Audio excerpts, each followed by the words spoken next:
Abra sua Bíblia no livro de João, capítulo 4, versículo 27 ao 38. E diz assim a palavra do Senhor: Naquele momento, os seus discípulos voltaram e ficaram surpresos ao encontrá-lo conversando com uma mulher. Mas ninguém perguntou: que queres saber? Ou por que estás conversando com ela? Então, deixando seu cântaro, a mulher voltou à cidade e disse ao povo: venham ver um homem que me disse tudo o que tenho feito. Será que ele não é o Cristo? Então saíram da cidade e foram para onde ele estava. Enquanto isso, os discípulos insistiam com ele: Mestre, come alguma coisa. Mas ele disse: tenho algo para comer que não conhecem. Então os discípulos disseram uns aos outros: será que alguém lhe trouxe comida? Disse Jesus: a minha comida é fazer a vontade daquele que me enviou e concluir a sua obra. Vocês não dizem: daqui a 4 meses haverá colheita? Eu digo a vocês: abram os olhos e vejam os campos. Eles estão maduros para a colheita. Aquele que colhe já recebe o seu salário e colhe o fruto para a vida eterna, de forma que se alegram juntos o que semeia e o que colhe. Assim é verdadeiro ditado: um semeia e o outro colhe. Eu os enviei para colherem o que vocês não cultivaram. Outros realizaram um trabalho árduo, e vocês vieram a usufruir do trabalho deles. Pai, em nome de Jesus, que teu Santo Espírito nos ajude a compreender essa palavra agora. Nós oramos no nome de Jesus. Amém, queridos, amém. Muito bem, queridos. Interessante, eu até falar, foi uma jesuiciência, né? Coincidência. Ontem o pastor Ailton pregou uma parte desse texto, e hoje nós vamos, como se dar uma certa continuidade àquilo que ele falou ontem.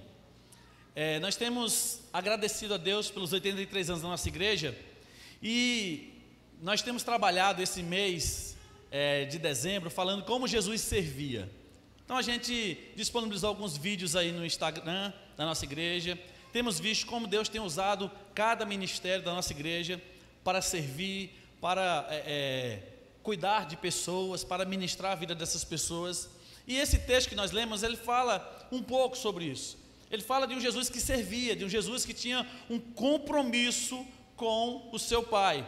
O texto que nós lemos agora nos mostra que Jesus falou que a coisa mais importante em sua vida era fazer a vontade do seu Pai.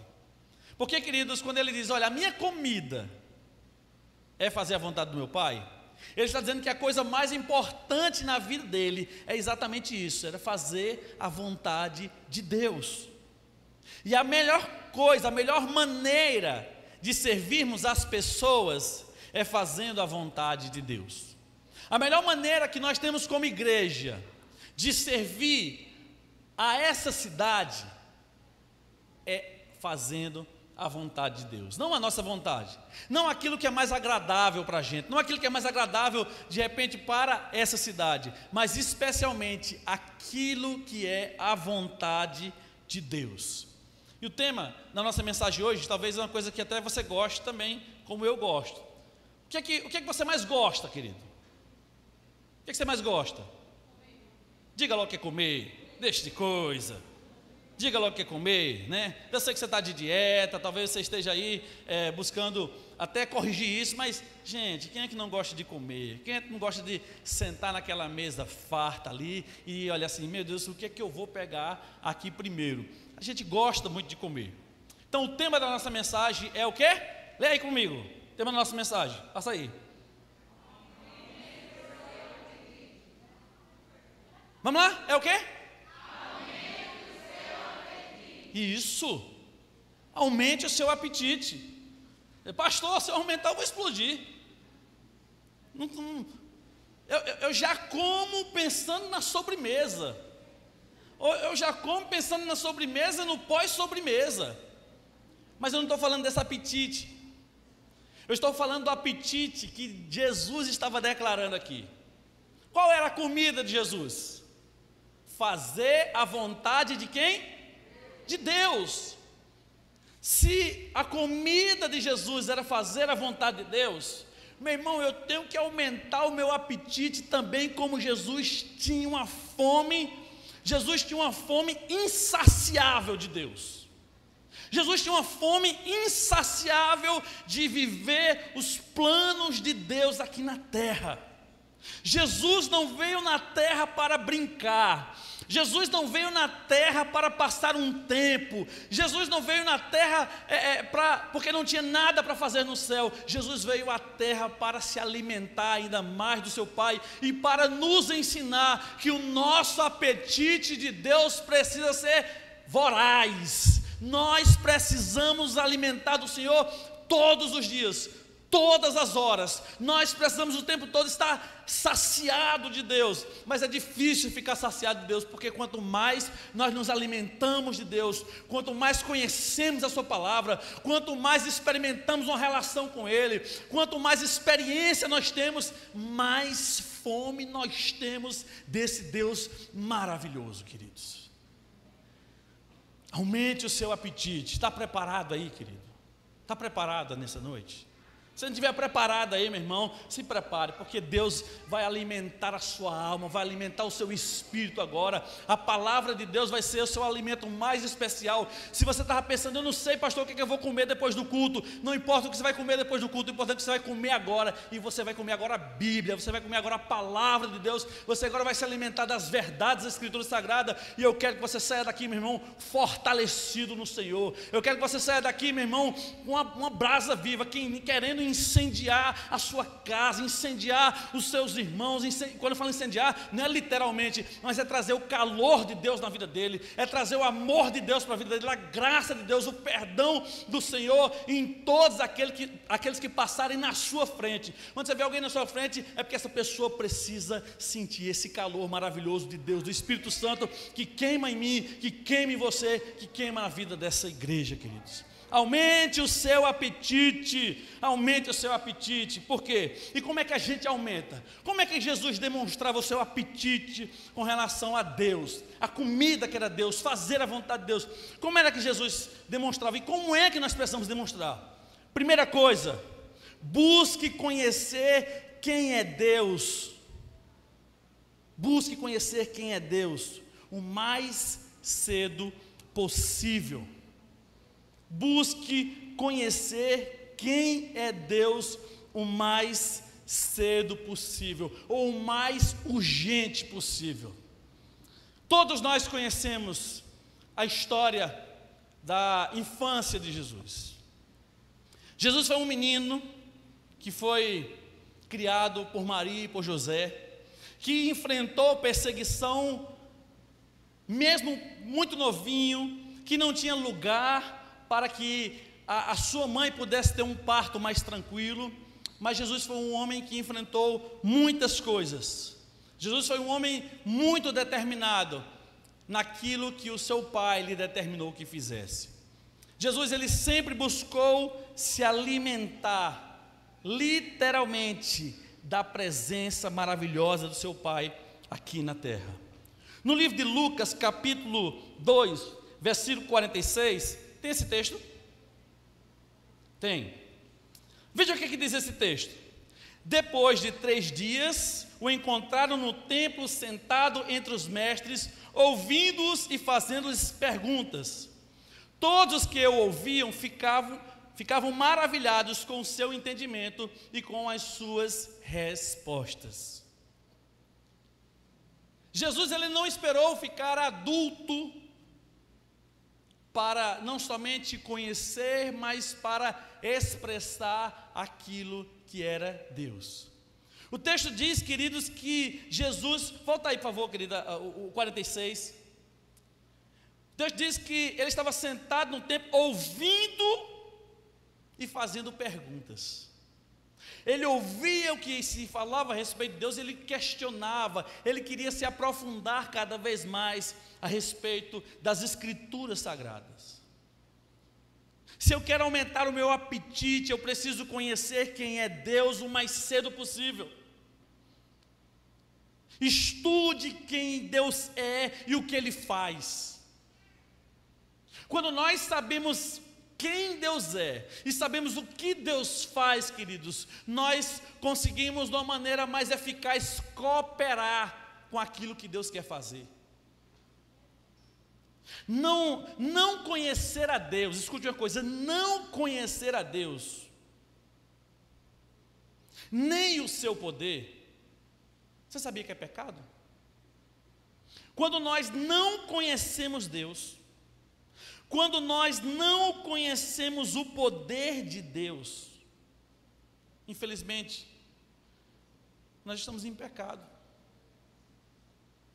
Porque esse comportamento é contrário à vontade de Deus. No livro de Mateus capítulo 22, versículo 29, Mateus 22, 29, pronto, está aqui. Jesus respondeu: vocês estão enganados, porque não conhecem as Escrituras, nem o poder de Deus. Jesus estava falando para um grupo de pessoas que aparentemente se dizia que conhecia a Deus. Mas o Deus que eles conheciam era um Deus que não tinha relação com eles. Não que Deus não quisesse, que eles não buscavam ter essa relação com Deus. Então, não conhecer Deus, nem fazer a sua vontade, nem conhecer o seu poder, isso é um pecado. Crente que não busca ler a palavra, crente que não busca estudar a Bíblia, crente que não busca se aprofundar nessas escrituras, é um crente que está em pecado. A ordem bíblica é única, a ordem bíblica é clara. A ordem bíblica diz que eu preciso conhecer e prosseguir em conhecer. É isso que diz Oséias capítulo 6, versículo 3. Oséias 6,3 diz que nós, como povo de Deus, conheçamos o Senhor e esforcemo-nos por conhecê-lo. Conheçamos o Senhor e esforcemo-nos por conhecê-lo. Não tem dia que você não tem vontade nenhuma de ler a Bíblia? Não tem dia que você não tem prazer nenhum de ter, às vezes, o seu tempo devocional, você está cansado, ou tem alguma coisa que está te impedindo aí, sei lá, uma indisposição? A Bíblia diz que eu não devo somente conhecer, mas eu devo me esforçar em conhecê-lo. É quando eu não tenho prazer que eu preciso me esforçar em ter prazer. É quando eu não tenho vontade que eu tenho que esforçar para que essa vontade apareça. Então, queridos, matar a nossa fome, aumentar o nosso apetite significa conhecer Deus, significa buscar conhecer Deus o mais cedo possível. Jesus fez isso na sua infância, os pais de Jesus investiram isso na vida dele. Queridos, às vezes eu vejo pessoas preocupadíssimos com a educação dos seus filhos, preocupadíssimos com naturalmente as escolas fechadas, eu até entendo. Mas infelizmente às vezes eu não vejo a preocupação dos pais com relação a orientar os seus filhos segundo as palavras sagradas, a Bíblia Sagrada. Se você quer que o seu filho, quando crescer, se torne um homem de Deus, então em primeiro lugar, invista na vida dele, hoje. Se você quer ser um homem de Deus, um homem bem sucedido, seja naquilo que você for, se você quer ser uma mulher bem sucedida naquilo que você faz, não importa, o importante é, se você quer fazer isso, invista naquilo que a Bíblia Sagrada te ensina a investir. E a primeira coisa que a Bíblia nos ensina a investir é buscar o Senhor, é conhecer o nosso Deus. Aumente o seu apetite nessa perspectiva, querido. O Espírito Santo, ele nos guia. João 16,13 diz isso. João 16,13 nos orienta a respeito de que o Espírito Santo nos guiará para compreendermos a palavra e a vontade de Deus. Uma igreja que quer ser relevante no seu tempo, uma igreja que tem como um alvo impactar uma cidade, impactar famílias. Você que tem como alvo transformar a história da sua família. Escute uma coisa: a história da sua família não vai ser transformada com coisas da terra, a história da sua família vai ser transformada com as coisas do céu, e as coisas do céu estão relacionadas àquilo que a palavra de Deus diz a respeito dela. O Espírito Santo vai nos guiar, Ele nos preparará para isso. Buscar conhecer a Deus o mais cedo possível é o que eu devo fazer se eu quero aumentar o meu apetite em cumprir a vontade dEle. Aumente o seu apetite em conhecer a Deus, tenha fome em não somente conhecer, mas em andar com Deus. Meus irmãos, a nossa vida não pode ser uma vida religiosa. Uma vida religiosa é uma vida de alguém que se acostumou a desenvolver um trabalho e um cargo na igreja, uma função na igreja, a vir participar dos cultos, mas não ter nenhuma experiência impactante na sua vida, onde a sua vida também se torna uma experiência impactante para outras pessoas. É por isso que o Senhor aparece para a igreja de Éfeso. É por isso que o Senhor adverte em Apocalipse 2, a voltar ao primeiro amor, porque não basta somente fazer aquilo que é certo, é preciso fazer aquilo que é certo com as motivações certas, e a motivação que deve queimar e arder no nosso coração, meu irmão, minha irmã, é saciarmos o nosso ser, conhecendo Deus o mais cedo possível.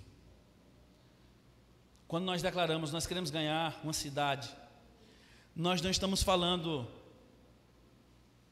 somente em ter pessoas, nós estamos falando em ter pessoas apaixonadas por Jesus, em ter pessoas sedentas pelo Senhor, em ter pessoas que, quando alguém faz uma proposta indecorosa, contrária à vontade, a primeira palavra que vem na boca dessa pessoa é dizer não.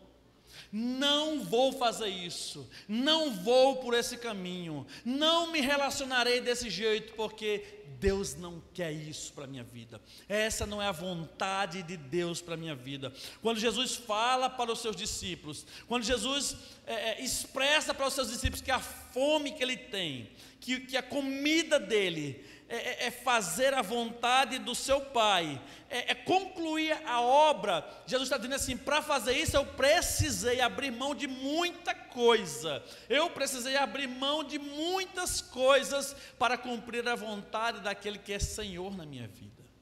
Meu irmão, se você quer que a sua família tenha fome de Deus, seja o primeiro a aumentar o seu apetite. Você quer que sua família seja uma família de oração? Ore mais do que os que fazem parte da sua casa. Você quer que a sua família seja apaixonada pelas Escrituras Sagradas? Leia mais a Bíblia do que qualquer um na sua casa. Você quer impactar de repente os seus amigos, porque eles querem conhecer mais sobre Deus? Seja uma referência para eles, de alguém que quer conhecer, de alguém que está conhecendo, e de alguém que vai fazer isso o mais cedo e o mais rápido possível. Aumente o seu apetite. Já pode fazer assim? Aumente o seu apetite. Segundo lugar, queridos, para que eu possa aumentar o meu apetite, eu preciso servir e salvar todas as pessoas. Porque se eu quero fazer a vontade de Deus, e qual é a vontade de Deus? É que todos se salvem. Essa é a vontade de Deus. E qual foi a maior prova disso? A maior prova de que Deus é a coisa mais importante para Ele, é salvar pessoas, é mudar a vida das pessoas, é que Ele fala em João 3,16, e a gente vai dizer de qual? O que é que diz João 3,16?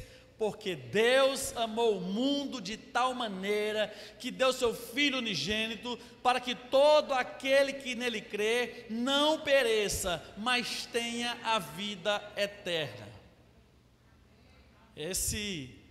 Essa, queridos, João 3,16, é a maior declaração de amor que você poderia receber na sua vida. João 3,16 é a maior declaração de amor que qualquer pessoa poderia receber na sua vida. Muito mais importante do que receber o I love you de uma outra pessoa, o eu te amo de uma pessoa aqui na terra, é receber esse versículo na sua vida.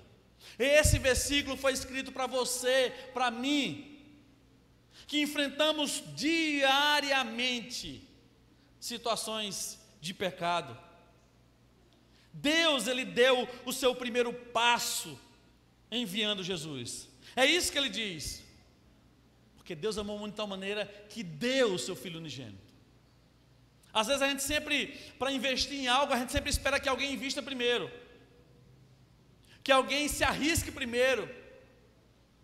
A Bíblia diz que Deus, Ele agiu primeiro, Ele deu o primeiro passo, Ele teve a primeira atitude, Ele agiu quando eu não tinha agido em nada, Ele me amou quando eu não amei. No livro de 1 João você vai ver que a Bíblia diz que Deus amou primeiro. Isso significa, meus irmãos, que se eu quero aumentar meu apetite, a minha vontade de fazer a vontade de Deus, eu preciso compreender isso.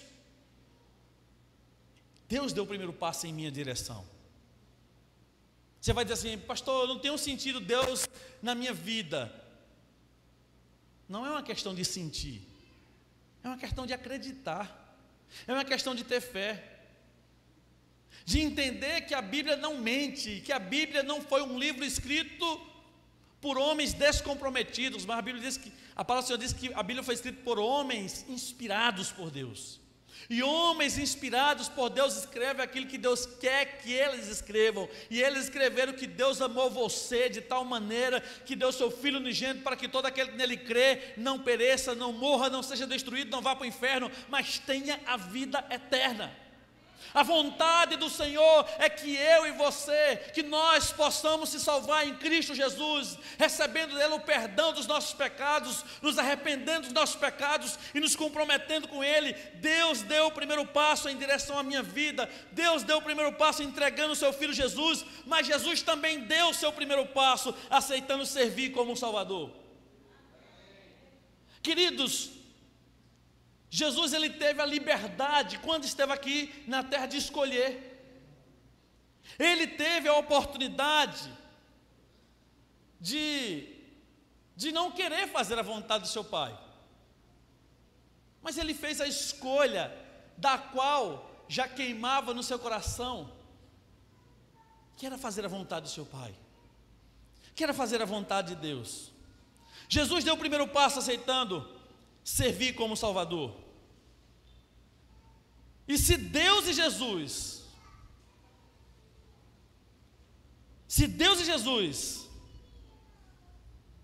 não serviram de qualquer maneira, mas eles serviram amando. Não foi assim: Jesus, desce lá para ver se dá um jeito naquele povo ali, eu não aguento mais esse povo. Não foi assim. Nós merecíamos coisas pior, algo pior, mas não foi assim que Jesus desceu à terra. Não foi assim que Deus decretou o plano de salvação para as nossas vidas. A Bíblia diz que, em primeiro lugar, Deus amou. Deus amou. E o amor de Deus não foi um amor, como eu já falei algumas vezes, um amor platônico, um amor no mundo das ideias, um amor abstrato. O amor de Deus foi um amor concreto.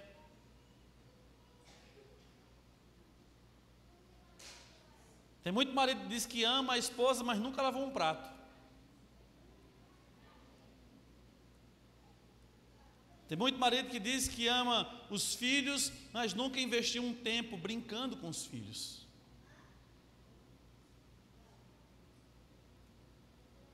Tem muita esposa que diz que ama o marido, mas não fez para ele todas as comidinhas que ele gosta.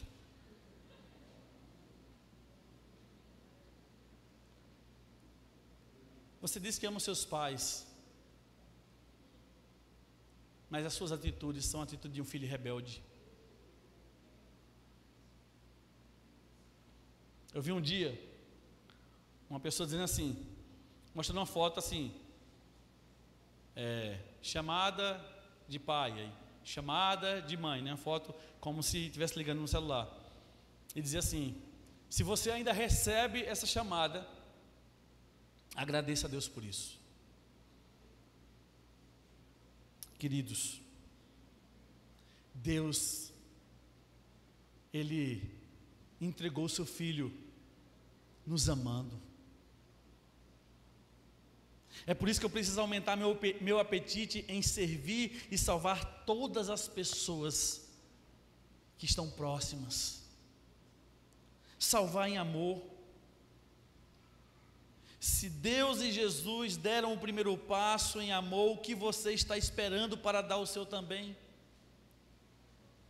O que você está esperando para ser um instrumento nas mãos de Deus para transformar essa cidade com a graça e a misericórdia dEle que habita em você e que precisa ser compartilhada para outras pessoas? Meu irmão, servir a Deus deve ser algo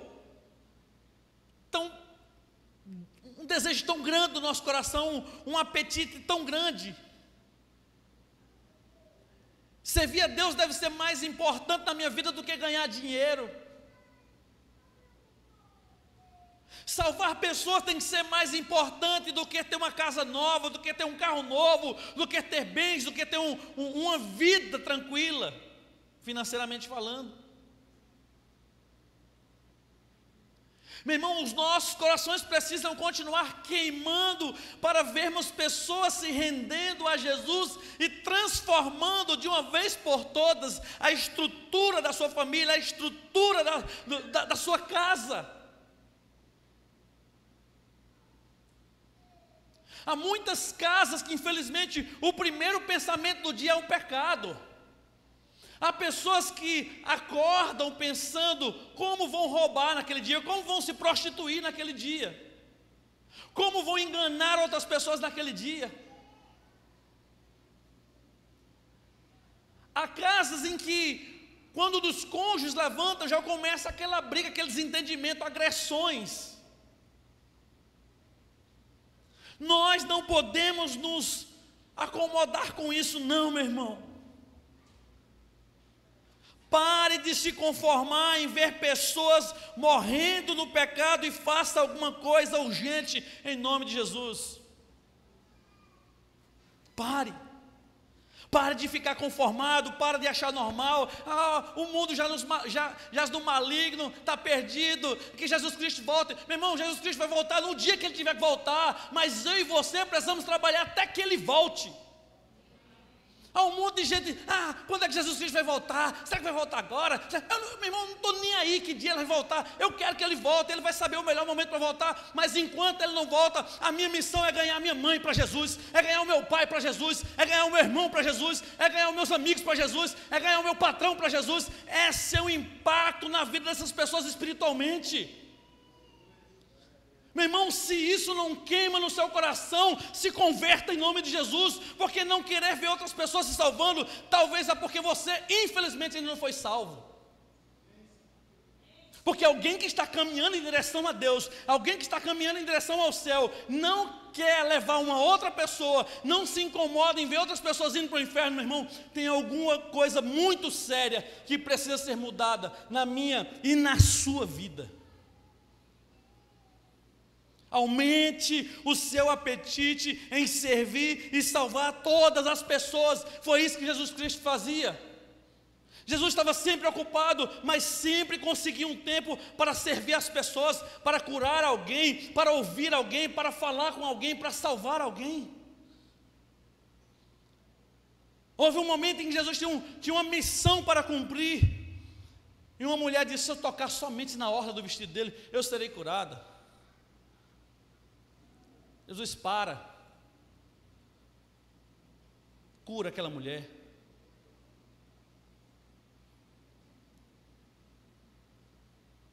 E tantas outras pessoas Jesus curou. Por quê? Porque Jesus tinha uma fome, um desejo ardente de ver pessoas sendo transformadas pelo seu Pai. Faça alguma coisa, meu irmão, urgente. Leve Deus. Talvez o que eu vou dizer aqui agora pareça um pouco de heresia. Mas leve Deus, leve Jesus às pessoas, antes de trazer as pessoas à igreja. Se você não testemunha para essas pessoas, elas nunca irão querer vir a uma igreja que você congrega. Porque a sua vida não é exemplo.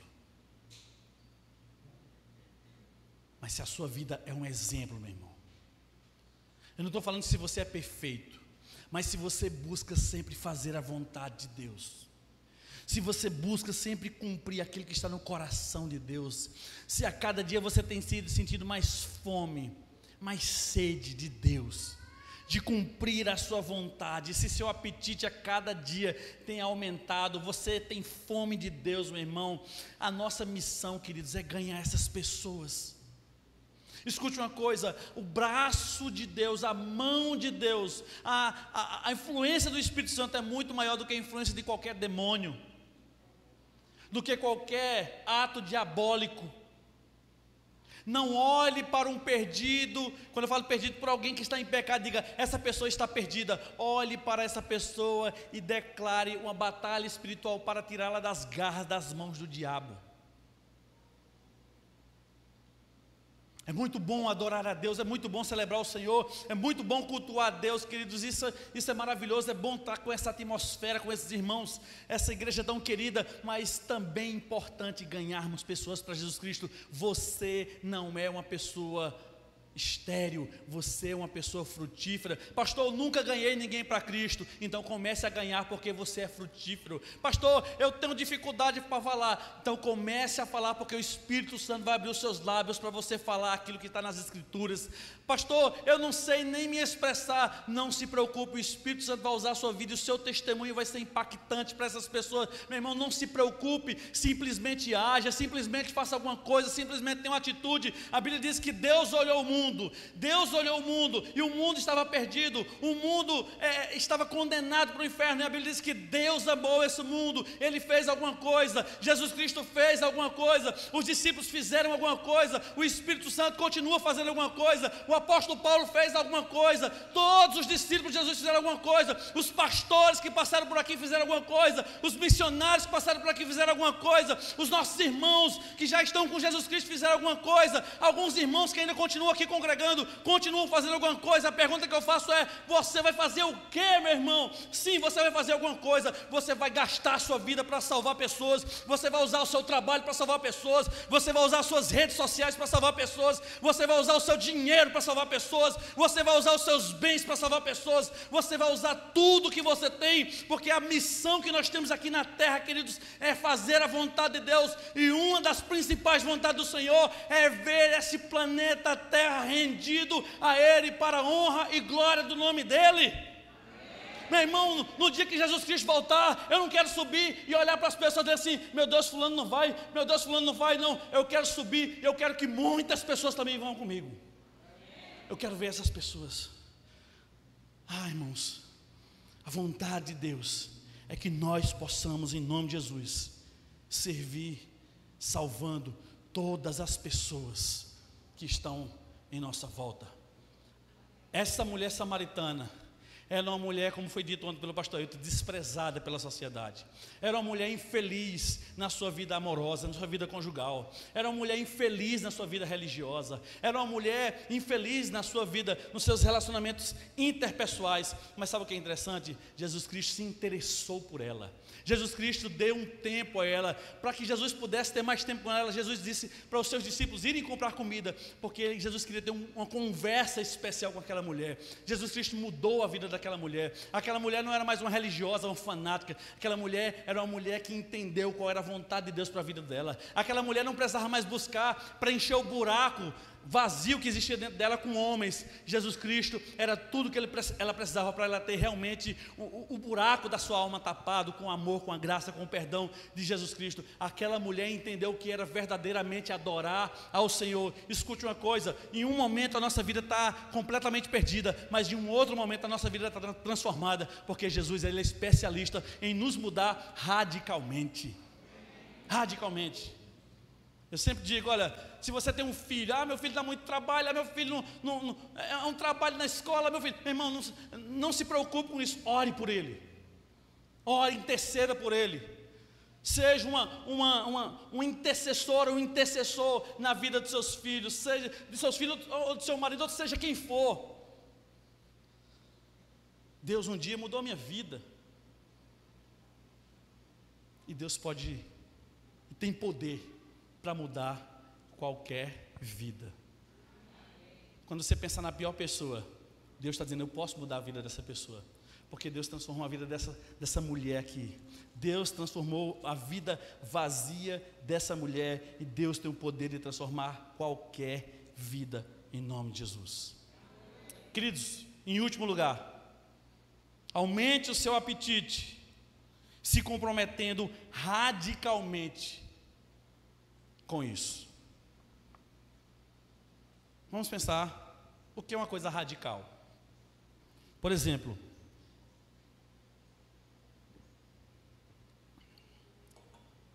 saltar de uma ponte com, eu esqueci o nome da expressão, mas com um elástico amarrado nas pernas. Você salta, aí você vai e volta. Alguns infelizmente não voltaram, mas a maioria vai e volta, né? Isso é um esporte radical. Qual outro esporte radical?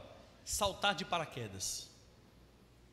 Janelona aberta ali do avião, você está só com paraquedas nas costas e salta, confiando que aquele paraquedas vai abrir.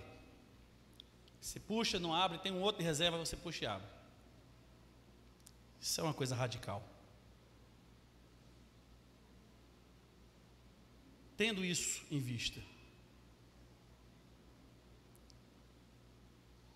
Deus foi radical. Deus, ele poderia ter permitido que os nossos pecados continuassem sendo perdoados pelo sacrifício de um animal, pelo sacrifício de um cordeiro. Mas Deus foi radical. E Deus, ele foi tão radical que ele deu o seu filho por mim e por você. Jesus Cristo foi tão radical que ele, mesmo contra o seu desejo, ele fala assim: Senhor, se for possível, passa de mim esse cálice, mas não faça como eu quero, mas sim como tu queres. Ele entregou a sua vida para morrer na cruz, uma das mortes mais agonizantes que você pode imaginar,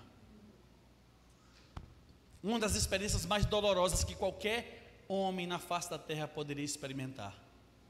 Ele foi extremamente radical. Ao se entregar, Jesus mostrou o seu alto nível de comprometimento. Sabe aquela pessoa que se entrega completamente? Foi Jesus. O meu apetite precisa estar aumentado, precisa ser voraz com relação ao meu comprometimento com a vontade de Deus, com o reino de Deus. Mateus capítulo 26, versículo 45. Tem aí esse texto? Diz o seguinte: depois voltou aos seus discípulos e lhe disse: vocês ainda dormem e descansam? Chegou a hora, Eis que o Filho do Homem está sendo entregue nas mãos de pecadores.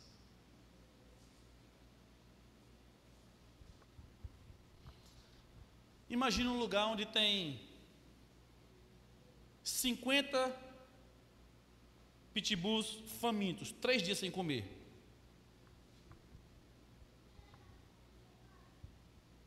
E aí você entra naquele lugar. Você vai sair ali estraçalhado. Jesus sabia que quando ele estivesse sendo entregue nas mãos dos pecadores, ele sairia daquela situação ali fisicamente estraçalhado.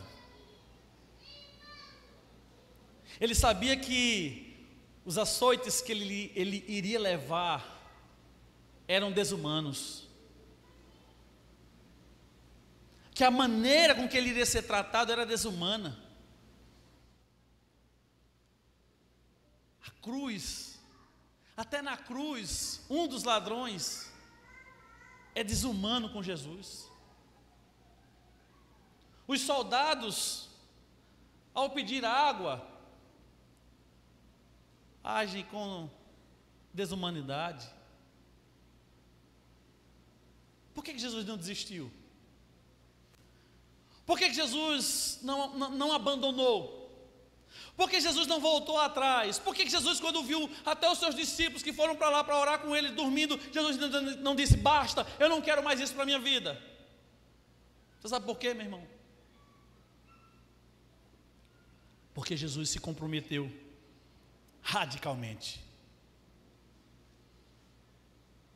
Porque quando Jesus disse amém ao seu Pai, se comprometendo em fazer a vontade dele, ele sabia que não tinha mais volta, ele não aceitaria mais retroceder.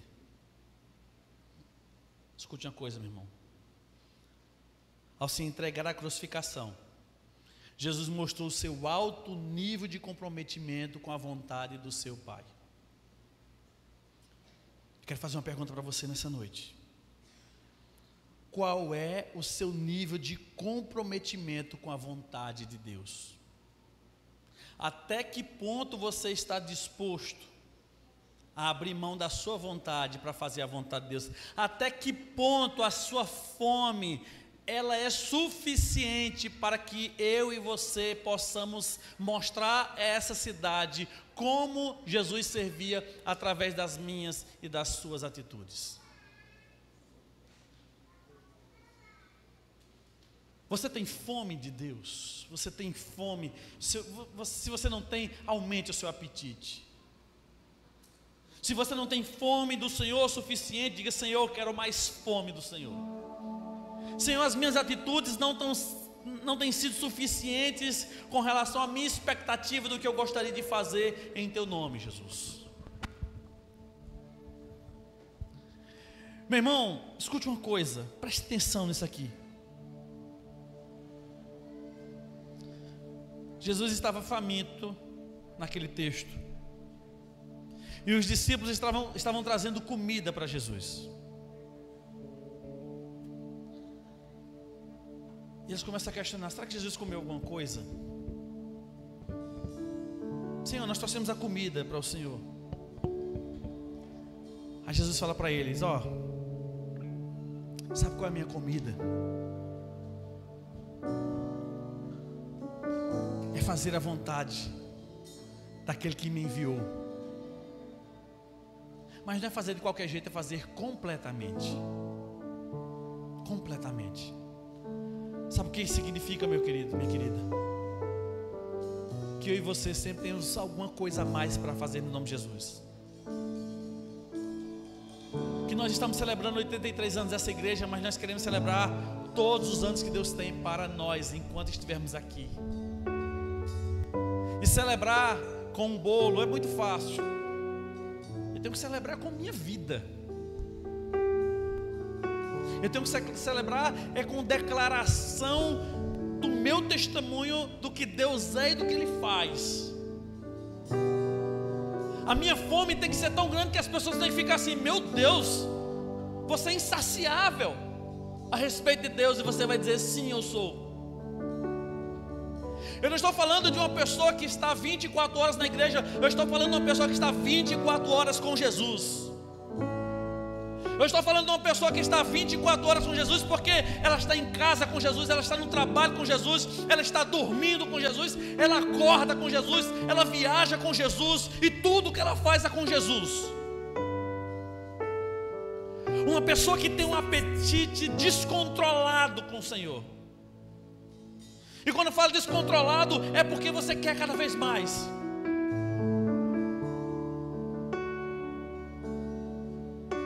Se há uma obesidade santa, é aquela que a Bíblia diz: enchei-vos do Espírito Santo de Deus. Se eu quero realmente ficar cheio, transbordando, que isso seja do Espírito Santo e do cumprimento da vontade de Deus. Quando nós declaramos aqui, e já há 6 anos, vai fazer 7 em janeiro agora, há 7 anos eu vou completar agora em janeiro nessa igreja, há 7 anos, queridos, eu tenho declarado uma frase aqui, que Deus falou ao meu coração, lá na Bahia, e a frase é: essa cidade é pequena para a ação de Deus através dessa igreja. As pessoas olham para esse pátio aqui e falam assim: nossa, pastor, que pátio legal, nossa, dá para fazer muita coisa aí. Eu disse: a gente faz, a gente come uma carne aí, a gente faz um monte de coisa aqui. Mas esse pátio não foi feito somente para comer carne. Esse pátio não foi feito somente para jogar bola. Esse pátio não foi feito somente para os nossos filhos ficarem brincando e correndo. Esse pátio não foi feito somente para a gente ter uma atividade ou outra em uma programação. Esse pátio foi feito para que essa igreja avance para lá, querido, e mais vidas se rendam a Jesus, e a gente possa não somente lotar, mas superlotar essa igreja, para que nós possamos ter mais de 2 ou 3, 4 cultos durante cada domingo, as pessoas fazendo fila naquela porta ali, querendo ouvir a palavra de Deus. E quando você olhar essa fila, quando você olhar para essas pessoas, você vai ver: nossa, o meu marido está ali, a minha esposa está ali, o meu filho está ali. O maior prazer que você vai ter, querido, é você chegar nesse lugar e você vai dizer: essa é a fila mais prazerosa que eu tenho de enfrentar. É a fila onde eu adoro, onde eu entro para celebrar ao Senhor com a minha família, com os meus amigos. Você vai encontrar as pessoas próximas a você e você vai dizer: que bom, você veio nesse culto, eu também. Queridos, esse lugar aqui, esse lugar já é pela fé pequeno para todo aquele que crê no mover sobrenatural em nossas vidas. Nós não somos uma igreja que estamos somente com a vontadezinha de Deus, com a vontadezinha do Espírito Santo. Nós temos fome, nós temos sede, nós temos uma dependência do Senhor. Nós não queremos dar um passo sequer se não for com o amém de Deus. Nós não queremos avançar em qualquer área da nossa vida que não seja para glorificar ao Senhor. Se você crê nisso, meu irmão, se você está comprometido com isso radicalmente, eu quero que você, em nome de Jesus, fique em pé agora e comece a celebrar o Senhor com esse cântico. E depois nós vamos ver quantas vidas se renderá ao Senhor nessa noite. Amém.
Que tudo Ele é, ó quão lindo esse nome é, o nome de Jesus.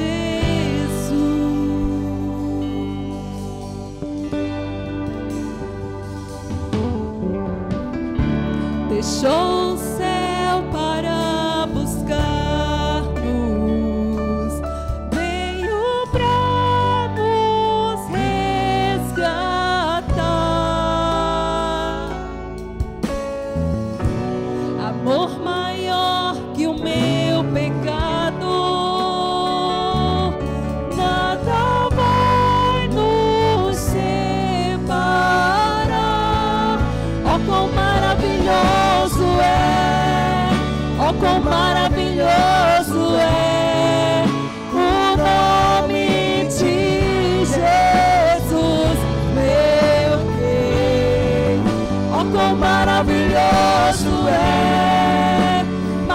que tudo Ele é.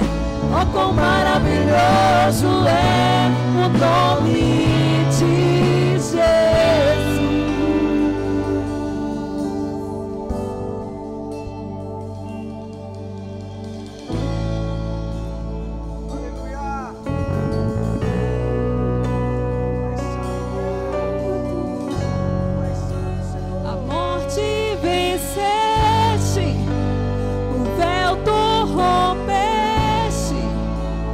Tumba vazia agora está.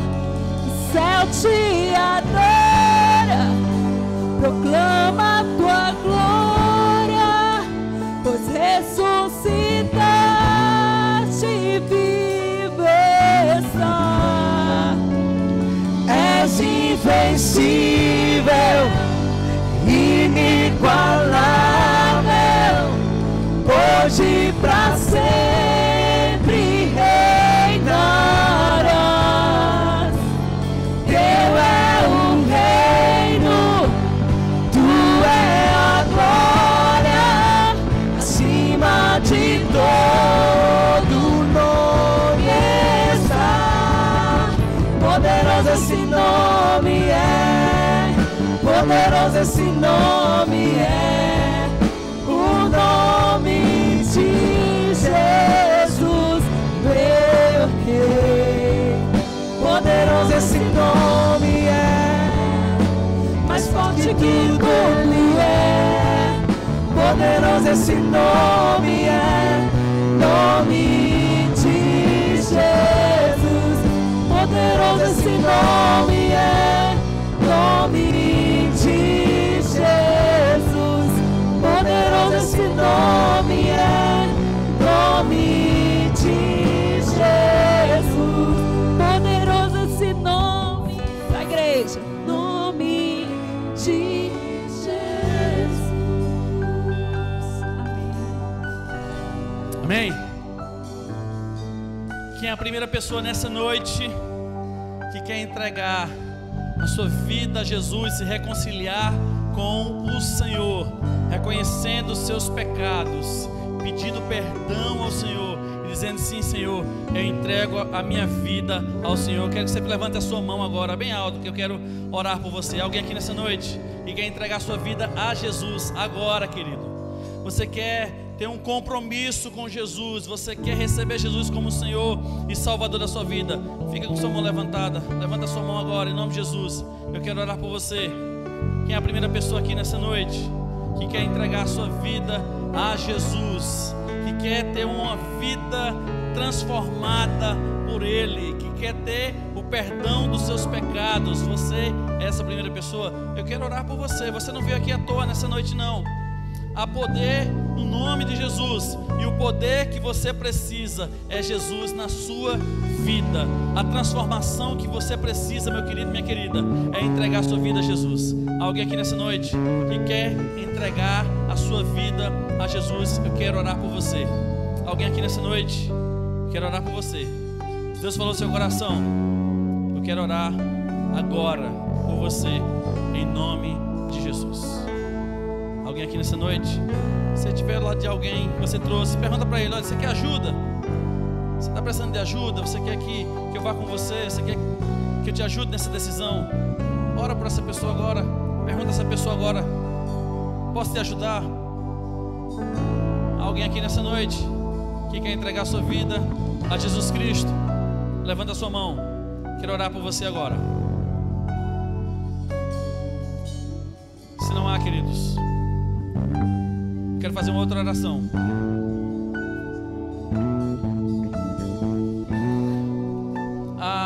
Eu acho que é quase um ano atrás, eu estava assistindo uma transmissão de um momento muito impactante de Deus aqui na nossa nação. Era o Descende. Teve nos Estados Unidos, depois teve aqui no Brasil. Nós tivemos a nossa representação lá, a irmã Lívia estava lá. A irmã Lívia estava lá. E queridos,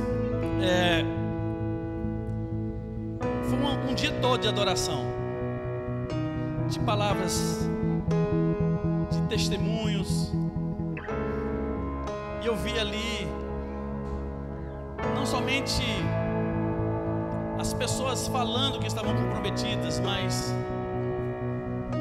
se todos que estavam ali realmente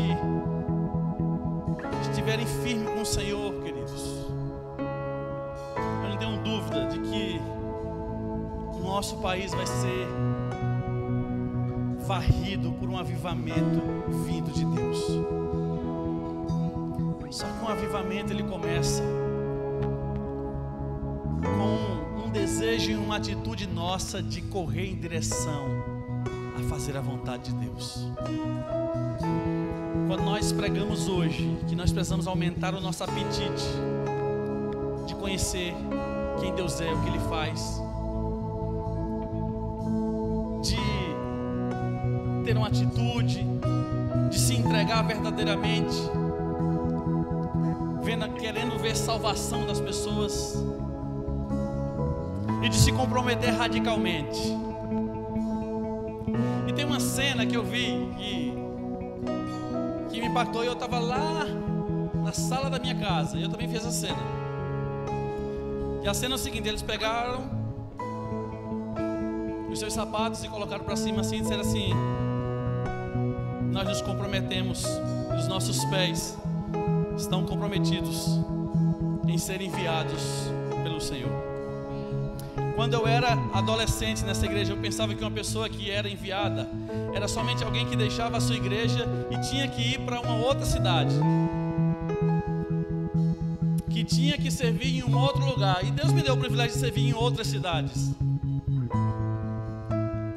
Mas eu entendi, queridos, que quando o Senhor diz que nós deveríamos, no poder do Espírito Santo, Ele diz: na Judeia, na Samaria, até os confins da terra, vocês devem ir perto, um pouquinho mais longe e muito mais longe. Eu não sei como é que está seu nível de chulé agora, mas eu queria que você, se pudesse, repetisse isso comigo. Vamos tirar os nossos sapatos. Se sua meia está furada, meu irmão, está escuro, ninguém vai ver não. E nesse momento nós estamos dizendo: Senhor, existem muitos bairros aqui nessa cidade, existem muitas cidades para que nós possamos ganhar para Jesus. Nós não queremos que esse sertão seja reconhecido como um lugar de frieza espiritual. Nós não queremos que essa cidade seja conhecida como um lugar de violência. Nós declaramos pela fé, Jesus, que o Senhor nos envie para sermos os teus missionários em cada bairro dessa cidade, em cada cidade dessa região. Que o Alto Pajeú conheça que há um Deus nessa igreja, que há um Deus nas igrejas dessa cidade, que há um Deus na nossa vida, que há um Deus que nos moverá profeticamente, nos moverá para abençoarmos outras cidades em nome de Jesus. Outras pessoas precisam que os seus pés cheguem até lá, mas os seus pés precisam começar agindo na sua casa, eles precisam começar agindo no seu bairro, eles precisam começar agindo nessa cidade. Que Serra Talhada se prepare para esse mover de avivamento, de salvação, de conversão, porque eu e você, nós estamos comprometidos com Jesus. As nossas mãos estão levantadas simbolicamente, mas a nossa fé está em Ti, Jesus, e nós declaramos que nós vamos correr não em direção a ter uma profissão bem sucedida, não a ter um carro novo, nem uma casa nova, nem somente ter saúde, mas as nossas vidas estão comprometidas em andar na direção do Senhor. Nós correremos, ó Pai, não é para as coisas terrenas, nós correremos é para cumprirmos a vontade de Deus. E a igreja diz: aleluia!